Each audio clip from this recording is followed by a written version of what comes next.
Hey everybody, it's Walking Man Walks. Back here with a video about Malaysia. If you guys watched my last video, I'm in Malaysia and I want to talk about the differences in Malaysia and the Philippines, and is Malaysia better than the Philippines? Stand by.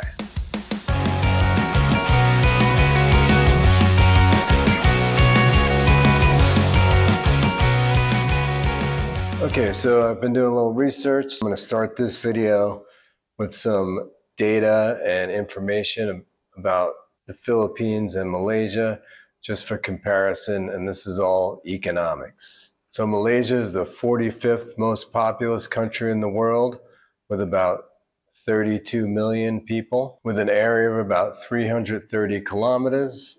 Malaysia is a peninsula. If you don't know the geography, at the very bottom of the peninsula sits Singapore, which you could hop back and forth across the border, and the top of the peninsula is Thailand, so you could jump into Thailand from here too. I haven't done either of those yet. I have by plane. I'm pretty sure it's pretty easy by land. Right now it's the monsoon season, which I didn't really anticipate. I probably should have done more research before I came. So they're having a lot of flooding in the north by the Thai border now. So as compared, the Philippines is the 12th most populous country in the world, with about 107 million people, with a comparable land area of 340,000 square kilometers, or about 342,000 square kilometers. But as you know, the Philippines is an archipelago of islands with about 7,000 islands, but most of the population lives on 11 or 12 islands, I think it is. The Malaysian currency is the Malaysian ringgit. Right now, it's about 5 ringgit to the US dollar. The Philippine currency is the Philippine peso. Right now, it's about 57 pesos to the US dollar. When I got to the Philippines a month and a half ago, it was about 59, which was a really good exchange rate. Good time to buy stuff in the Philippines with the US dollar, in other words. Malaysia is the 21st biggest exporter in the world, with about $184 billion in exports per year and about $156 billion in imports per year. The GDP of Malaysia is about $296 billion. The top exports of Malaysia are integrated circuits, petroleum, and palm oil. Now, in comparison, the Philippines is about the 45th largest economy in the world, with a GDP of about 304 billion. And the top exports are integrated circuits, computers, and wood, basically. To compare the cost of living in Malaysia compared to the Philippines, and this is mostly Kuala Lumpur and Manila, because that's where most of the data comes from. Food in Kuala Lumpur is about 17% higher. Housing is about 2% lower in Kuala Lumpur than the Philippines. Clothing is about 7% higher in Malaysia than the Philippines. Transportation is 33% more in Malaysia than the Philippines. Personal care is 25% more in Malaysia than the Philippines. And entertainment's about 9% more in Malaysia than the Philippines. So overall, the cost of living in Malaysia is approximately 14% higher than the Philippines. Okay, so that's the economic situation. As you can see, Malaysia, by the data, costs a little more. Being here and being in the Philippines, spending time in both places, I would say to travel, they're very comparable. Like in Malaysia, if you want to take a Grab, which isn't available in the Philippines, it's cheap and easy to do. There's trains in Malaysia, which are relatively cheap. They're not that cheap, but they're easy. Like the hotel I'm staying at right now.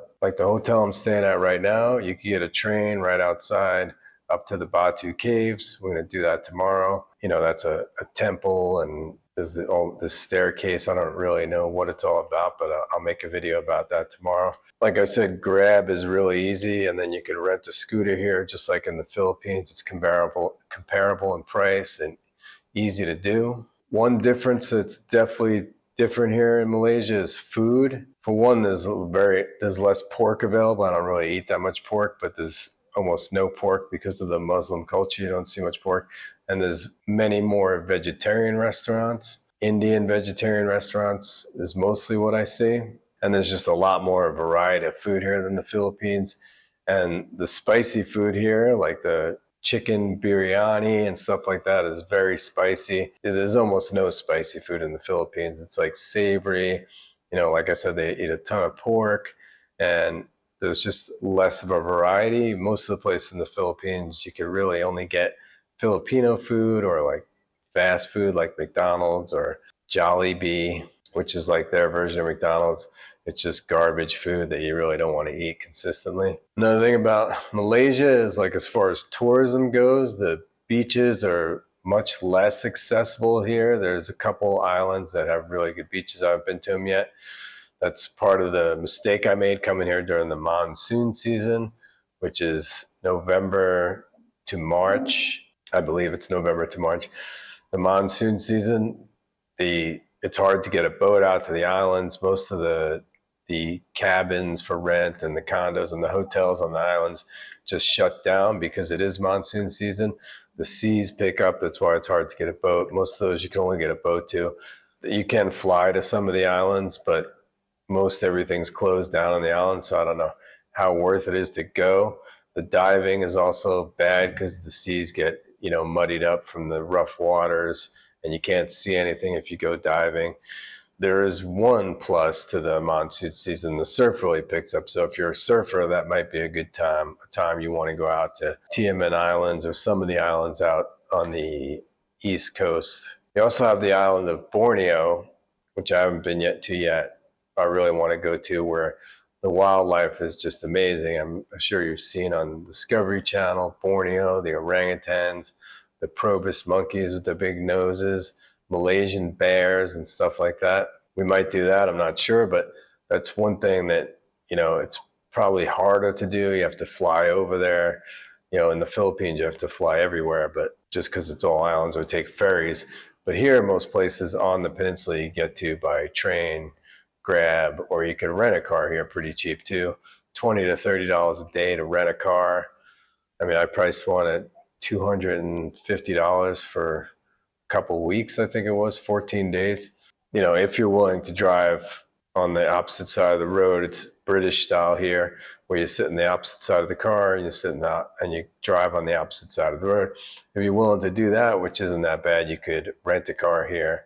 But it's just as easy to just take a Grab everywhere. I mean, I take a 45-minute to an hour Grab ride is like $10, something like that. So it's not bad at all. So I would say overall, Malaysia has like less touristy stuff to do. I mean, it does have the mountains. It has like hiking in Borneo.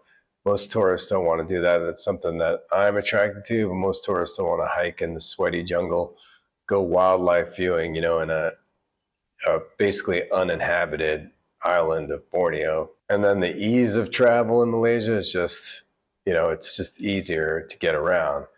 The Philippines, even from my small town I live in there, you can't get a cab after a certain hour, like 5 or 6 o'clock. It's almost impossible to get a cab if you need to go somewhere in the city, which is like 10 miles from where I live. Even the tricycles get harder to get, and the tricycles don't want to go that far. Usually you got to, find the right guy and talk him into it. Renting cars is fairly easy. You do it on Facebook. You can rent from private people and stuff like that. I've never rented there from like a rental company. There's not that many of them. But I would say just overall in Malaysia, the travel, getting around as a tourist is much easier. So another thing in Malaysia that is different is the restrictions on the way you dress. Like when you go to the pool here at the hotel, there's a sign that shows what the women could wear and what the men could wear. Like you can't wear super tight spandex shorts even as a man. Women can't wear really revealing bikinis. I've had a couple issues at 2 hotels now where I wear my sandals to the gym and they kicked me out because I'm not wearing fully closed shoes.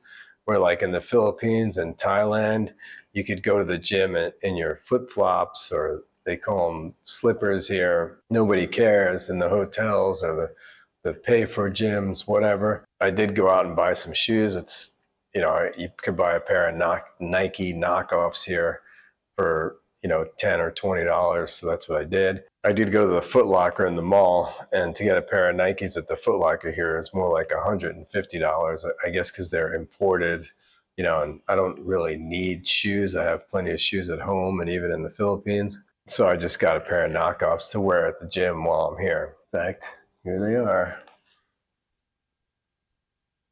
55 ringgit. So yeah, there's way more restrictions on clothing here, like how you dress, even out in the streets. When you're in the Philippines, you see especially girls, especially if you're in Manila or something, wearing tiny skirts, half shirts, all that stuff. Even my girlfriend wears that stuff. She wears it here too, but everybody stares at her. She keeps commenting about how everybody's staring at her, and we're not sure why. I mean, it might be because there's not that many Filipinos here. A lot of times it's the men that are staring at her, but the women too. But here most of the women wear the head thing. I think it's called a burqa. And they're all covered up. They wear long pants and long shirts, all black usually. And a lot of the men are covered up, but not as much. There's a lot of Indian men who are Hindi. They don't have or a lot of Indian people here who are Hindi, mostly, I think. They don't have the dressing restrictions. But religion here is primarily Muslim, and they do have the restrictions.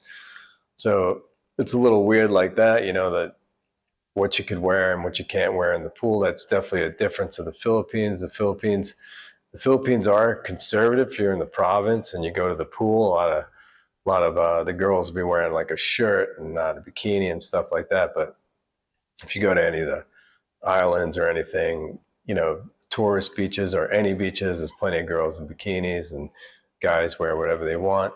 So that's definitely a major difference, is the conservative rules for dressing here. So then the main difference I would say between here and the Philippines is probably the dating scene for a Westerner. Even though I'm here with my girlfriend, I could see there's just not as many pretty girls in Malaysia, and I hope Malaysians don't get offended by that. But from what I've seen here in Kuala Lumpur, the main city, it's just different. Maybe it is because they're all covered up and everything, but I would say that's the main difference for like a single guy that came here. Like I said, I'm with my girlfriend, not a single guy. Even if I was alone, I wouldn't be looking for girls, but that seems like one of the big differences for a traveler.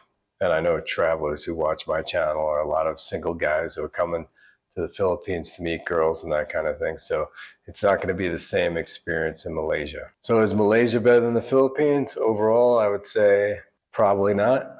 I think I like the Philippines a little better, but go ahead and comment below. Give me your opinion. If you've been to Malaysia and the Philippines, let me know. So guys, if you like my content, go ahead and subscribe, comment, share, hit that bell so you know when a new video drops.